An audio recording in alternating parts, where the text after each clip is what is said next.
বন্ধুরা, অনেক সময় এমন হয় যে আমাদের হাতে একদম সময় কম থাকে। মশলা বাটাবাটি বা মশলা কষিয়ে রান্না করতে সময়ও থাকে না বা ইচ্ছাও করে না। সেই সময় একদম মশলাবিহীন এই ফ্লেভারফুল রান্নাগুলো তোমরা তৈরি করে নিয়ে যে কোনো দিনের লাঞ্চের প্রিপারেশনটা সেরে নিতে পারো। হ্যালো এভরিওয়ান, আমি তনুশ্রী চলে এসেছি ইজি কুকিং উইথ তনুশ্রীতে তোমাদের সাথে শেয়ার করতে দারুণ 3টে রেসিপি। এই রেসিপিগুলি প্রত্যেকটি খুব সহজে তৈরি হয়ে যায়, শুধু ফোড়নের উপর নির্ভর করে রেসিপিগুলির স্বাদটা নির্ভর করে। আর একদম মশলাবিহীন এই রান্নাটা যেমন হেলদি ঠিক তেমনি সুস্বাদু। চলো দেখে নিই কীভাবে তৈরি করছি। দেখো, প্রথমে কিন্তু আলু, টমেটো, কাঁচা লঙ্কা আর মাছে নুন হলুদ মাখিয়ে রেখেছি। সব কিছু কীভাবে কেটে নিলাম তোমরা দেখতেই পেলে। এই প্রিপারেশনটা সেরে নিলাম মাছের এই ঝোলটা করার জন্য। এরপর প্রথমে মাছগুলোকে ভেজে নিচ্ছি। মাছগুলোকে নুন হলুদ মাখিয়ে অবশ্যই 15 থেকে 20 মিনিট রেখে দিতে হবে, তাহলে মাছের ভিতরে নুনটা খুব ভালোভাবে ঢুকে যাবে। আর তেল খুব ভালোভাবে গরম করে এইভাবে মাছগুলোকে আগে ভালোভাবে ভেজে নিতে হবে। মাছটা সুন্দর করে লালচে করে ভেজে নিয়ে আমরা তুলে রাখবো। তারপর চলে যাব ঝোলটা তৈরি করতে। এই ঝোলটা ফোড়নে তৈরি হয়, ফোড়ন ঝোলও বলতে পারো, তবে খেতে হয় অসাধারণ সুস্বাদু। মাছগুলো ভেজে তুলে রাখার পরেই আলুগুলোকেও আমরা ভেজে নেব। আলুগুলোকে ঠিক একদম এইভাবে ক্রিস্পি করে ভেজে নিতে হবে, তাহলে আলুর স্বাদটা খুব ভালো হবে। আলু তোমরা পরিমাণে কম বা বেশি করে নিতে পারো, আমি যেটুকু আমার পরিবারের জন্য লাগে তেমনি করে নিয়েছি। দেখো, একটা শুকনো লঙ্কা প্রথমেই ফোড়নে দিয়ে দিলাম। লঙ্কাটা কয়েক সেকেন্ড এইভাবে ভেজে নেব। যখন দেখব লঙ্কার একটা সুন্দর ভাজা সুগন্ধ উঠে আসছে, তখন হাফ চামচ পরিমাণ মেথি দানা দিয়ে দিলাম। মেথিটা দেওয়ার পরে দিয়ে দিলাম একটা টমেটো যেটা কেটে রেখেছিলাম সেটা। মেথিটা আমরা খেয়াল রাখবো যেন একদম ভাজা হয়ে কালো না হয়ে যায়, জাস্ট একটা ব্রাউন কালার ধরবে সেই সময় এর মধ্যে টমেটোটা দিয়ে দিতে হবে। পরিমাণ মতো নুন আর হলুদ দিয়ে টমেটোটাকে জাস্ট কয়েক সেকেন্ড কষিয়ে নিয়ে এখানে পরিমাণ মতো জল দিয়ে দিচ্ছি। আমি 3 কাপ পরিমাণ জল দিয়েছি, তবে জলটা তোমরা ঝোল ঠিক যতটা করতে চাও তার থেকে 1 কাপ পরিমাণ বেশি দিতে হবে, কারণ এই ঝোলটা ফুটে ফুটে একটু কমে যাবে। ভাজা আলুগুলোও দিয়ে দিলাম, একটা চেরা কাঁচা লঙ্কা দিয়ে দিলাম।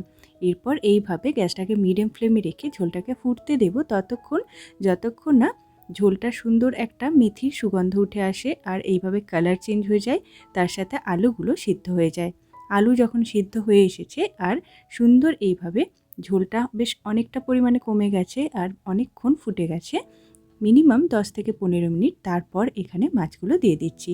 নামানোর আগে অল্প একটু চিনি দিয়ে মিক্স করে নিলেই দারুণ স্বাদের এই মেথি দিয়ে ফোড়ন ঝোলটা একদম রেডি।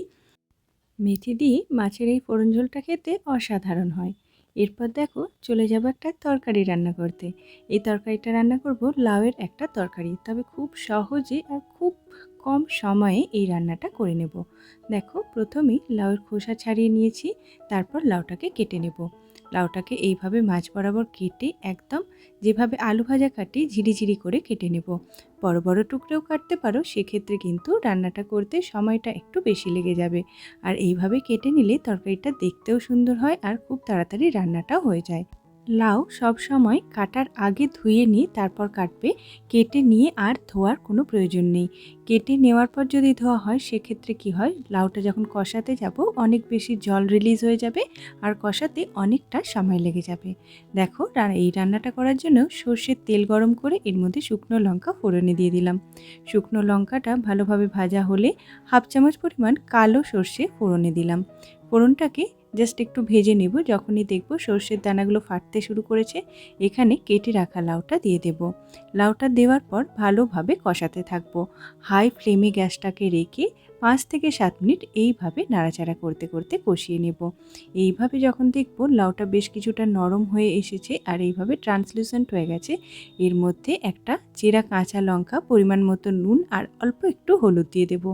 একদমই কোনো মশলা দেওয়ার প্রয়োজন নেই, এই সাধারণ মশলাতেও এই তরকারিটা খেতে অসাধারণ হয়। জাস্ট এই ফোড়নটাই লাউয়ের স্বাদটা অসাধারণ লাগে। দেখো, আরও কিছুক্ষণ কষিয়ে নিলাম। লাউ কষানো হয়ে গেলে হাফ কাপ পরিমাণ জল দিয়ে দিচ্ছি, তারপর চাপা দিয়ে গ্যাসটাকে একদম লো ফ্লেমে রেখে সিদ্ধ হতে বসিয়ে রাখবো। 5 থেকে 7 মিনিট এইভাবে সিদ্ধ হতে দেব। মাঝে একবার নাড়াচাড়া করে দিয়েছি। এরপর দেখো ঢাকাটা খুলে নিলাম। এই সময় চেক করে নেব লাউটা সিদ্ধ হয়ে গেছে কিনা। লাউ যদি একদম ভালোভাবে সিদ্ধ হয়ে যায় তাহলে আর চাপা দেওয়ার প্রয়োজন নেই। আর যদি না সিদ্ধ হয় সেক্ষেত্রে আরেকবার চাপা দিয়ে রাখতে পারো। এরপর এখানে প্রয়োজন মতো চিনি দিয়ে দিচ্ছি। লাউয়ের তরকারি যেহেতু একটু নুন ঝাল মিষ্টি ভালো লাগে তাই 1 চামচ পরিমাণ চিনি দিলাম। আর খুন্তির ডগায় করে এইভাবে দেখো আস্তে আস্তে এটাকে একটু শুকনো শুকনো আর ঘাঁটা ঘাঁটা করে নিলেই দারুণ স্বাদের এই লাউ তরকারিটা একদম রেডি। খুব সহজে যেমন তৈরি হয়ে যায়, খেতে কিন্তু অসাধারণ লাগে। তাহলে বন্ধুরা, ঝোল আর তরকারি তো খুব সহজেই রান্না হয়ে গেল। এরপর ঝটপট চলো ভাতের শেষ পাতের জন্য একটা মুখশুদ্ধি টক তৈরি করে নিই। এই নিরামিষ টকটাও কিন্তু খেতে অসাধারণ হয় আর তৈরি করা খুব সহজ। শীতের সময় তো এই টকটা খেতে খুবই ভালো লাগে। গ্রীষ্মের সময়ও কিন্তু শরীর মন প্রাণ সবই একদম ঠান্ডা হয়ে যায় এই তেঁতুলের টকটা খেলে। দেখো এই নিরামিষ টকটা তৈরি করার জন্য প্রথমে বেগুনগুলোকে একটু বড় বড় টুকরে কেটে নিলাম। আর ছাড়িয়ে নিয়েছিলাম এখানে মূলোটাকেও আমি লম্বা লম্বা টুকরে কেটে এটাকে কেটে নেব। যেভাবে আলু ভাজা কাটে একটু মোটা মোটা করে সেইভাবেই সেই সাইজে কেটে নেব। তোমরা যে কোনোভাবেই কেটে নিতে পারো, তাতে কোনো রকম কোনো অসুবিধা হবে না।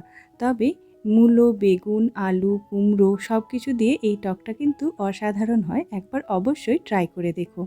যদি ভালো লাগে প্লিজ ভিডিওটিকে লাইক করো, বন্ধুদের সাথে শেয়ার করো আর আমার চ্যানেলটি ভালো লাগলে প্লিজ সাবস্ক্রাইব করে সঙ্গে থাকার অনুরোধ রইল। দেখতেই পাচ্ছ কিভাবে সমস্ত সবজিগুলোকে আমি কেটে নিলাম। টক তৈরি করার সম্পূর্ণ প্রিপারেশন একদম রেডি হয়ে গেছে। চলো এরপর টকটা কিভাবে রান্না করছি সেটা দেখে নিই। এর জন্য প্রথমে কড়াইয়ে সর্ষের তেল গরম করে নিলাম। এরপর কয়েকটা বড়ি আমি ভেজে নেব। যে কোনো বড়ি এখানে তোমরা ব্যবহার করতে পারো, আমি বিউলির ডালের বড়ি ব্যবহার করছি। বড়িগুলোকে প্রথমে একদম সোনালি রং ধরা পর্যন্ত ভালোভাবে ভেজে সাইডে তুলে রাখবো। বড়ি ভাজা হয়ে গেলে তেলে একটা শুকনো লঙ্কা আর হাফ চামচ মতো 5 ফোড়ন দিয়ে ফোড়নটাকে ভেজে নেব। ফোড়ন ভাজা হলে এখানে মূলো আর আলুটা প্রথমেই দিয়ে দিলাম। তারপর 2 থেকে 3 মিনিট একটু ভেজে নেব। যখন দেখব মূলো আলু খুব সুন্দরভাবে ভাজা হয়ে গেছে তখন এখানে কেটে রাখা কুমড়ো আর বেগুনটা দিয়ে দেব।